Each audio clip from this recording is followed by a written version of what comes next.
Hello and good evening. My name is John. We're here playing BU as part of my Steam cleaning series. I go through every game in my Steam library eventually, then arbitrarily rate and or review them at a wee bit of playtime. Now this game is free, so set your expectations accordingly.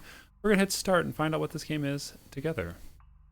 Spelling mistakes are not mistakes, they're little Easter eggs for you to find. Huh. See if you can find them all. How dare you think I'm bad at typing? I wasn't diagnosed as the most dyslexic person the doctor had met. That is complete slander. Today I'm feeling green. Green is so much fun. The color of life, a warm spring day, so calming. Filled with sirens, with the siren's call of nature, but under the surface there is so much rot, an infected cut. The eerily pallor on someone's face as they throw up, what we think of as the color of poison. A radioactive meltdown. Nearly every Disney villain is enshrined in green when the big number comes. Contradiction, life and death, growth and decay, that's why green is so fun. That's how I'm feeling today. Green. How are you feeling? Green. What do you prefer? Day, dusk, or midnight? Midnight. What's your favorite book? Books are for nerds. All the cool kids play Vibio. I don't play Vibio games. Little Mermaid or the Necronomicon. I'll go with that. The most merciful thing in the world, I think, is the inability of human mind to correlate all its contents. H.P. Lovecraft, racist. What gender are you? Male. Yeah, Lois is too lazy to draw a boy or a girl character model. Or am I just making a profound statement about how gender doesn't matter and we're all the same?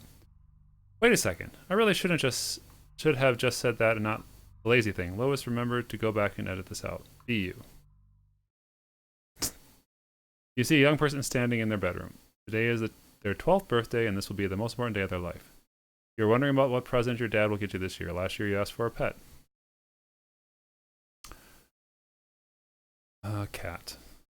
You thought you liked cats. You thought you loved them when you were younger. But one day in the dead of night, your fluffy little friend brought you a present, a body of a half-alive mangled mouse. You never got over it. Behind that sweet, smug little face, you know that thing's going to cat hell. How about some cereal to start the day? Gingerman cereal, all natural, extreme mummy nuts.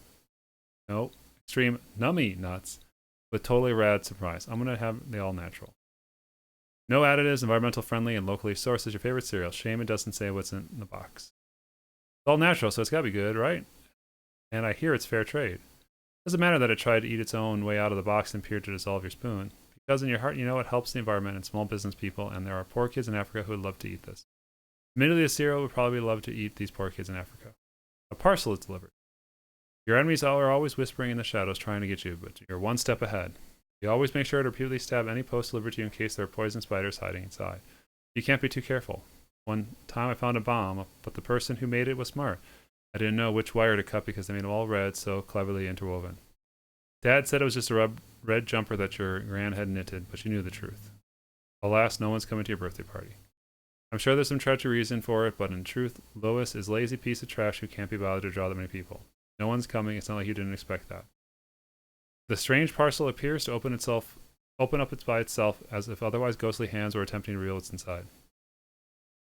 You have a creeping feeling up your spine, a mixture of fear and confusion, and then your legs start to walk towards the parcel. You don't tell them to. You flail your arms around in surprise, attempting to grab something to halt your progress. But there's nothing. You continue to walk forward like a wind-up toy till you're next to the package. You look down and only see a black abyss, and unceremoniously you begin to tumble forward into the endless precipice. The darkness all around you feels suffocating. That's when you're here. You don't know what is here, but you're definitely here. Oh my god, a magical adventure. That's not what I clicked. Oh my god, I'm in hell. I knew they were after me. This package must have been booby-trapped. And if you laughed at the word booby-trap, I'm ashamed of you. And now you're dead and you've gone to hell. This isn't much fire and brimstone as you expected. So as far as you can tell, you're not being force-fed your own entrails. They must be trying to lure me into a false insecurity, but I won't fall for your devilish tricks. Off in the distance, you hear a noise. A faint whimper, you go over to investigate. Wait a second, shouldn't you have a bunch of options and stuff? Forcing a player to investigate the thing with no option of whether to do it or not seems to defeat the purpose of the game. Sorry, I really should have thought that. Here are your options. Investigate the crime scene. Now, out of your own free will, you decide to go investigate the crying thing. Okay. God, freedom of choice is so much fun. You find a strange sobbing creature. Console it. Oh God, I'm sorry you're crying. There's probably nothing I can do to help but to feel like, know what it feels like to be cold and alone. To feel like the whole world's out to get you. My words may say hollow, but I'm here. And then even if I don't, there's something I can do to help. I'm going to do my best to try anyway. Out of the darkness comes a noise, a strange chirping, like a songbird stuck in a church organ. As far as I know, there's no music going on right now. It's just... A strange creature begins to frantically back away, dragging itself across the ground with its hands. The bottom half is usually trailing behind it, like the end of some grotesque slug. Fight. You pathetically fill out this nightmare. But even with a situation with life or death, you can't help but pull your punches. You always resolve conflicts with kind words. You complete out of your depth trying to slap something into submission. The monster casually backhands you, throwing your body through the air like a child bored of a doll. You feel your body slam into something hard, and then there's darkness. You float in the darkness, there's nothing, not the breeze of your skin, not the echo of far-off laughter, not even the beat of a heart, but then swimming out of the emptiness comes a small flame. You awake. You appear to be sitting next to a table with a small cake in front of you. You hear muffled words. Sorry it took so long for me to make the cake. Someone came around and I was a tad occupied. You must have dozed off while you were waiting. You hear these words as some of the words feel jumbled, faded. Your mind is rushed with the sheer insanity of just wondering, was it a dream? If so, that's a massive cop-out. I mean, the worst writing convention the world's ever seen, but was it a dream?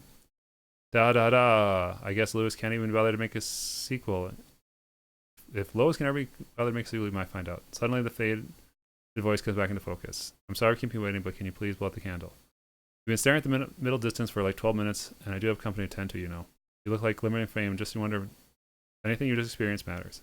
In the future, you will look back with pride or fear, or have simply forgotten. You breathe in deeply, and then, blowing sound effect, what will you be 20 years in the future? Okay. Become a world-renowned psychologist. Your deep understanding of fear and grief leads to therapies to save countless lives. Your book, You're a Piece of Crap and That's Okay, I Am Too, becomes a global bestseller. Your skills in psychology and therapy are so powerful that the world governments come together to send you back in time to use your therapy powers to racistify the Nazis and make Genghis Khan chill the F out. This game is dedicated to memory of Ed Gould and John Bain. If you enjoyed this game, please consider donating your favorite cancer charity, Lewis.